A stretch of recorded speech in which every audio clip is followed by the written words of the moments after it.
That's right, it's your boy. Today, we are creating the ultimate Light Domain Cleric build in Baldur's Gate 3. In this video, I'm going to walk you through each level, what we unlock, and how to use it, and by the end of it, you'll have the knowledge to turn your cleric into a god. If you like this video, make sure to subscribe for more builds and content, and let me know down in the comments what build you'd like to see next. I read every comment, and I'd love to hear from you guys, so with that being said, welcome to Purge Evil. Thank you for stopping by.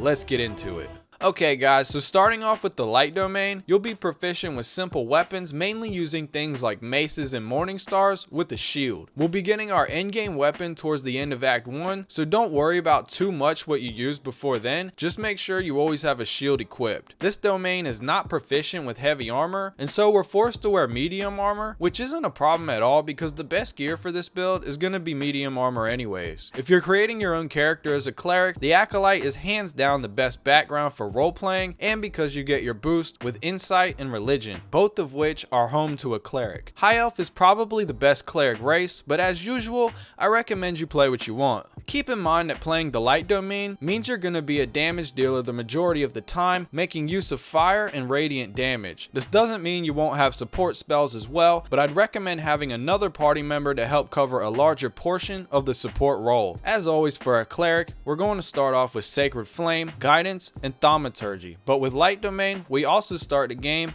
with the light cantrip, so no more torches. Sacred Flame is your classic cleric cantrip, Guidance you'll use all throughout the game in dialogue, and Thaumaturgy as well, but not as often. Our first 4 auto-prepared spells of the game are going to be Inflict Wounds, which is a huge damage dealer of necrotic damage at melee, Guiding Bolt, which is our second big damage dealer with radiant damage, and is a ranged spell that also gives advantage on the next attack against the enemy it hits. Bless, which gives the targets a plus 1d4 to their attack and saving throws, and Healing Word so we can heal our allies from a distance. In my opinion, this is the most useful healing spell in the entire game, and I'd recommend trying to get it on at least 2 characters because not only can you upcast for bigger heals, you can also pick up down teammates from range. Since we're not going to be focusing on melee attacks with this build, we're going to set our strength to 10, which allows us 16 dex for better initiative and 15 con for some good defense, which we will later raise to 16 with the feat, 8 intelligence, 16 wisdom as this is our main stat, and drop charisma to 8. As a cleric, wisdom and charisma are our primary stats, and even with charisma at 8, we'll still have a plus 2 to saving throws. If you plan on using the Hag's Hair, I'm going to assume you probably know what you're doing, so I'm not going to mention that here as it isn't part of this build, nor do I think a light cleric would even take that deal. History and medicine are fine for skills, but if you're the face of the party, switch history with persuasion. Here we have our first set of domain spells that will always be prepared with Burning Hands and Fairy Fire. Burning Hands is a nice melee range fire spell that damages enemies in a cone shape in front of you within a short distance. Use this instead of Inflict Wounds if there's multiple enemies close by, otherwise Inflict Wounds is going to be your go-to melee attack as it can do huge damage especially in the early levels. Fairy Fire is going to be useful in darker areas or groups of mobs and especially in Act 2, and it gives your party advantage on any enemy inside of the light it produces. Be careful because this can also affect your party members. Lastly, when starting with the light domain, we get a beautiful reaction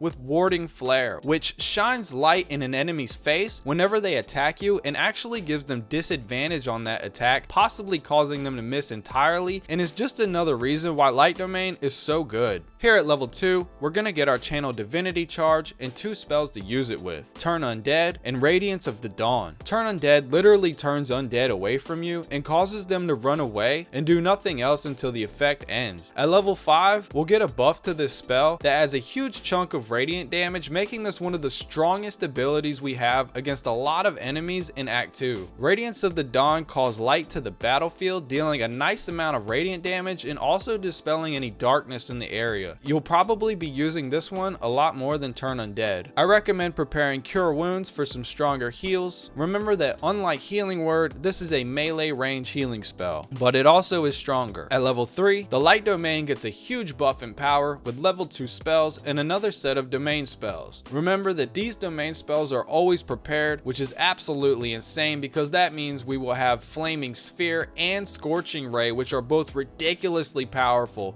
and we'll use them for the entire game. Scorching Ray is a great fire damage spell that hits hard and is able to hit multiple enemies at once. I found that the best usage for this is similar to Magic Missile in the sense that we want to use it as a finisher to take out multiple low health enemies before their next turn. Alternatively, hitting one target with each ray is grounds for some huge damage. Flaming Sphere is a summoned damage dealer that not only does fire damage, but also has a toggleable fire aura around it that sets items and enemies on fire when they're next to it. It'll also leave a trail of fire behind it wherever it rolls. This is especially great because it adds to our front line and takes some heat, no pun intended, off of our other party members. You're gonna want to go ahead and prepare Spiritual Weapon, which is another summon, so now we can immediately have 2 more damage dealers to the battlefield on our first turn, with this being a bonus action, and all of this makes the Light Domain one of the most powerful classes you can play as already at level 3. You can choose between several different weapons, each with their own special attack respective to the weapon's type. My favorite is probably the spear. Moving on to level 4, go ahead and get resistance for your cantrip and add lesser restoration to your prepared spells, so we'll always be able to cure paralysis, blindness, diseases, and poisons. The only feat that makes sense for the Light Domain at level 4 is to increase our wisdom to 18, so now we can deal even more damage with our already broken spell list. At level 5, we get the buff to turn undead that I mentioned earlier that adds a huge chunk of radiant damage to the spell, and trust me guys, you're going to want to use this in Act 2 all over the place. We also get our next set of domain spells with Daylight, which is also extremely useful during Act 2 and with certain enemies because not only does it allow you to see better, it also prevents enemies from turning invisible, and there is a bunch of those throughout the game. Also, when you're fighting a certain boss in Astarion's questline, Daylight can remove a rather powerful buff the boss has at the very start. Next up is one of the strongest spells of any class in the entire game, and that's Fireball. If you know, you know. This is just a giant fireball that explodes and leaves the area of impact on fire, and trust me guys, you're gonna love this one. We get 2 more spells to prepare here, so we'll go ahead and add Spirit Guardians for ridiculous AoE damage around the cleric, which allows us to easily disintegrate groups of enemies with little risk and minimal effort. We get to choose between necrotic and radiant damage, so make sure you use the right one for the enemies you're facing. Level 6 is fairly uneventful, but our Warding Flare reaction gets a buff, which is always nice. We get another Channel Divinity charge and also another prepared spell, which will be Glyph of Warding. Glyph of Warding is a great heavy damage dealer and utility spell because it allows the cleric to place a magical rune down an enemy's feet or chokehold points while also choosing the damage type. You can get super creative with this and synergize it with your other party members' strengths for maximum effect. Quickly moving along to level 7, we unlock level 4 spells and our next set of domain spells, which are Guardian of Faith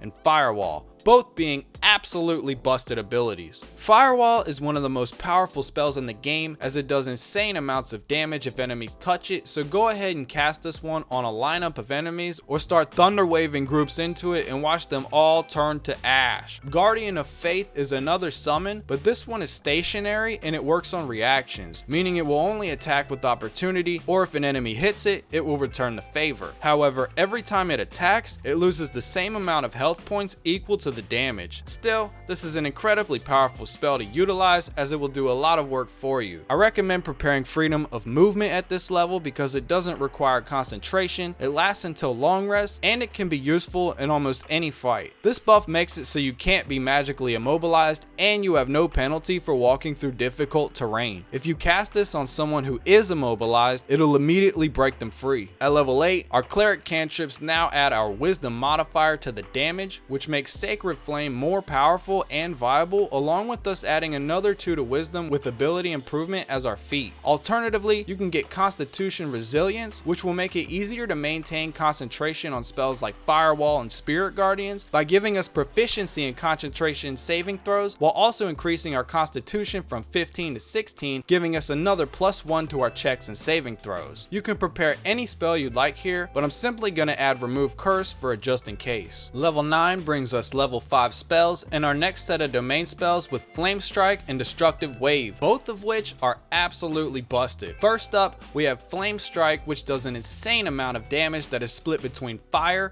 and radiant damage, and even if the enemy saves, they'll still take half damage. You're going to love completely obliterating your foes with this one, just like our next domain spell, the Destructive Wave. This spell is similar to Flame Strike but switches fire damage for thunder damage and has a chance to knock enemies prone within its radius. Both of these are level 5 spells and hit extremely hard, so save them for big health enemies and groups. We're also going to prepare Insect Plague for a huge AoE that also has huge damage. Throw this down in a group of enemies and watch them get eaten alive almost immediately. Planner Binding is also a good choice as it allows you to take control of a powerful enemy for 10 turns. We won't be using this much as a light cleric because we have better spells to do damage with. Moving up to level 10, the cleric unlocks Divine Intervention, which allows their deity to come in and deal massive damage but only one time for the entire campaign. So make sure to save this for the final fight of the game, or if you really can't get past a certain boss. We'll also get another cantrip, and you can take either of these as it doesn't really matter at this point, and our next prepared spell will be Mass Cure Wounds, just in case we need it. On to level 11, we now have level 6 spells and one slot to use them with. The only right choice to make here is to prepare Planner Ally. With this, we can summon one of 3 creatures from another plane of existence, including the Diva,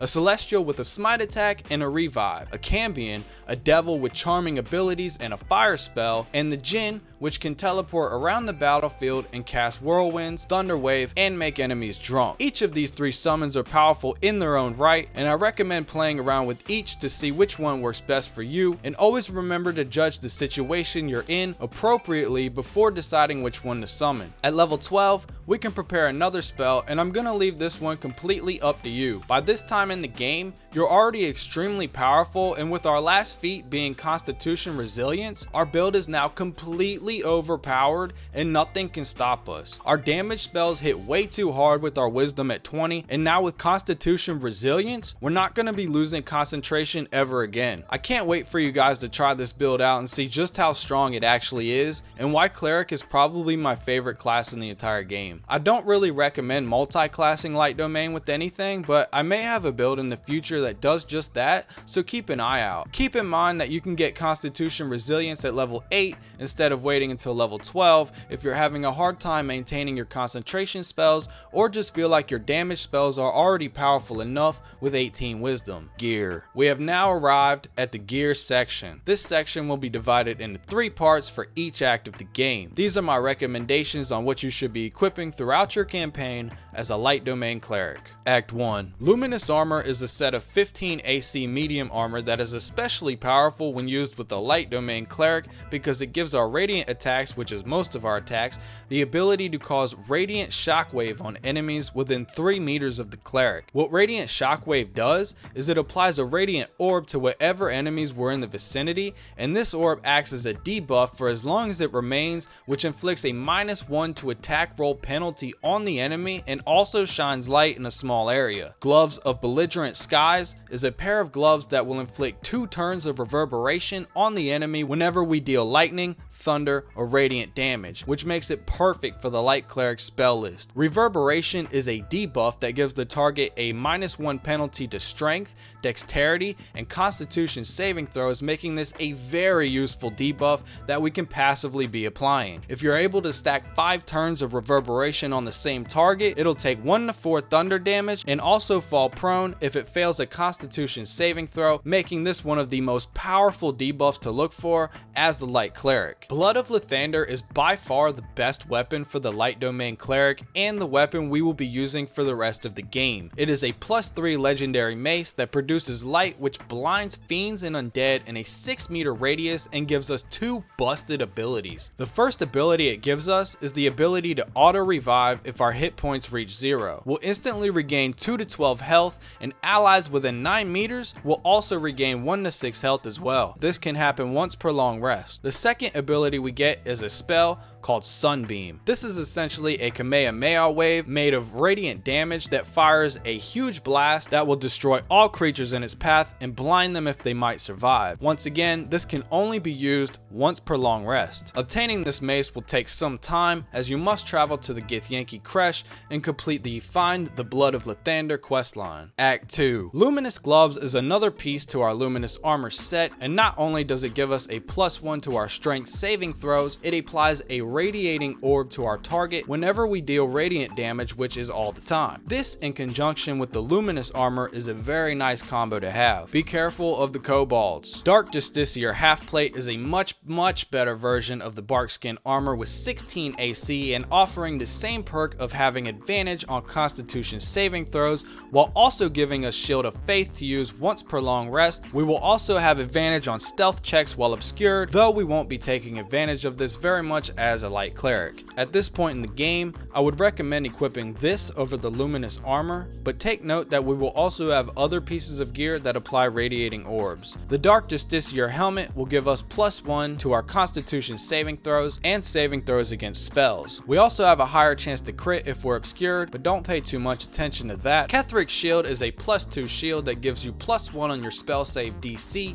and your spell attack rolls, while also giving you advantage on dexterity saving throws. This is an incredibly useful shield for any class that uses a shield, and I'd highly recommend equipping it to your cleric until we get our next shield in Act 3. This shield is dropped by Ketheric Thorm himself. Coruscation Ring is a perfect ring for the light cleric, and just like our luminous pieces, this ring will also apply a radiating orb to any enemy we damage with radiant damage, further boosting our orb debuffs. Callous Glow Ring is another very good ring choice for the light cleric, as it makes our attacks deal an extra 2 radiant damage against enemies that are illuminated. With the Blood of Lathander equipped and our other pieces of gear constantly proccing radiant orbs, nearly every enemy the light cleric faces at this point is going to be illuminated, making this buff nearly always active. Act 3. Helm of Balduran is a legendary helmet that you want to make sure to pick up on any playthrough. This helmet heals you every round and grants a +1 bonus to your AC and saving throws. You'll also be immune to stuns and critical hits, making this one of the best helmets in the entire game. Viconia's Walking Fortress. Last but not least, we will be upgrading our shield, as this shield gives us advantage on saving throws. Spell attack rolls have disadvantage on you, and you get a reaction that allows you to deal 2 to 8 force damage and possibly knock the target prone. This shield also gives you 2 spells to use with Reflective Shield and Warding Bond, so if you had Warding Bond prepared already, you can now swap it out with something else. And there you have it, folks, the ultimate Light Domain Cleric build for Baldur's Gate 3. If you liked this video and found it helpful, make sure to subscribe for more builds and content, and hit the bell so you don't miss out on any future videos. Don't forget to leave a comment down below and let me know if you like the Light Domain and what builds you want to see next. I'm also very active on the community tab, posting every day, and I'd love to see you over there as well. With that being said, I will now bid you all further ado. Thanks for stopping by, and until next time, Purge evil. Yeah, crown in my palm, but I ain't put it on. Yeah, crown in my palm, but I ain't put it on. Yeah, crown in my palm, but I ain't put it on. Yeah, crown in my palm, but I ain't put it on. Yeah.